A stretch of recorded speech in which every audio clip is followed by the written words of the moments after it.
ഇന്നത്തെ വാർത്താപ്പകലിൽ ഹൈക്കോടതിയിൽ നിന്ന് കേന്ദ്ര സർക്കാരിനും കിട്ടി നല്ല അടി.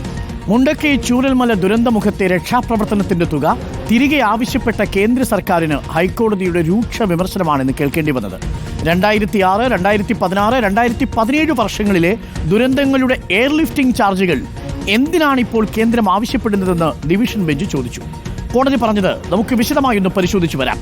2016, 2017 വർഷങ്ങളിലെ എയർലിഫ്റ്റിംഗിന്റെ ചാർജുകൾ ഇപ്പോൾ കേന്ദ്രം ആവശ്യപ്പെടുന്നത് എന്തിനാണ്? ലോജിക്കലായ ചോദ്യമാണ്. മാത്രവുമല്ല, വയനാട് ദുരന്തത്തിന് തൊട്ടു പിന്നാലെ ആവശ്യപ്പെട്ടത് അത്ഭുതപ്പെടുത്തുന്നു എന്നുകൂടി ഡിവിഷൻ ബെഞ്ച് പറയുന്നു. സഹായം ആവശ്യമുള്ളപ്പോൾ അല്ലേ തുക ആവശ്യപ്പെടുക എന്നതാണ് പ്രധാനപ്പെട്ട ചോദ്യം.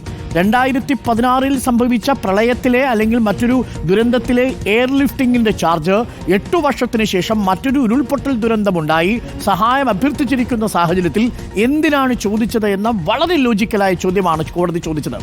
6 മാസം കൂടി കാത്തിരുന്നുകൂടെ എന്നും സുപ്രീം കോടതി ചോദിക്കുന്നു. ഹൈക്കോടതി ചോദിക്കുന്നു. കേന്ദ്ര ആഭ്യന്തര മന്ത്രാലയത്തോട് വിശദീകരണം തേടിയിട്ടുണ്ട്. കേന്ദ്ര സർക്കാർ വ്യക്തമായ മറുപടി ഈ വിഷയത്തിൽ നൽകണം എന്നാണ്. ദുരന്ത നിവാരണ ചട്ടങ്ങളിൽ ഇളവുകൾ നൽകുന്നത് പരിഗണിക്കണം എന്നും ഹൈക്കോടതി പറയുന്നു. അപ്പോൾ പ്രിയപ്പെട്ടവരെ, ചോദ്യം ഇതാണ്: 6 മാസം കൂടി കേന്ദ്രത്തിന് കാത്തിരിക്കാമായിരുന്നില്ലേ? ഒരു ദുരന്തമുഖത്ത് നിൽക്കുമ്പോൾ തന്നെ 2016 8 വർഷം മുൻപ് ഉണ്ടായ ഒരു ദുരന്തത്തിലെ എയർലിഫ്റ്റിംഗിന്റെ തുക ചോദിക്കുന്നത് ന്യായമാണോ എന്നതാണ് കേന്ദ്രത്തോട് ചോദിച്ചത്. കേന്ദ്രമന്ത്രിമാർ അതിന് നൽകിയ വിശദീകരണം ഇത് ചട്ടപ്രകാരമുള്ളതാണ്, എല്ലാ സംസ്ഥാനങ്ങളോടും ആവശ്യപ്പെടുന്നു എന്നാണ്. പക്ഷേ ഒരു ദുരന്തമുഖത്ത് നിൽക്കുമ്പോൾ ഈ കത്ത് വേണമായിരുന്നു എന്നാണ് ചോദിച്ചിരുന്നത്.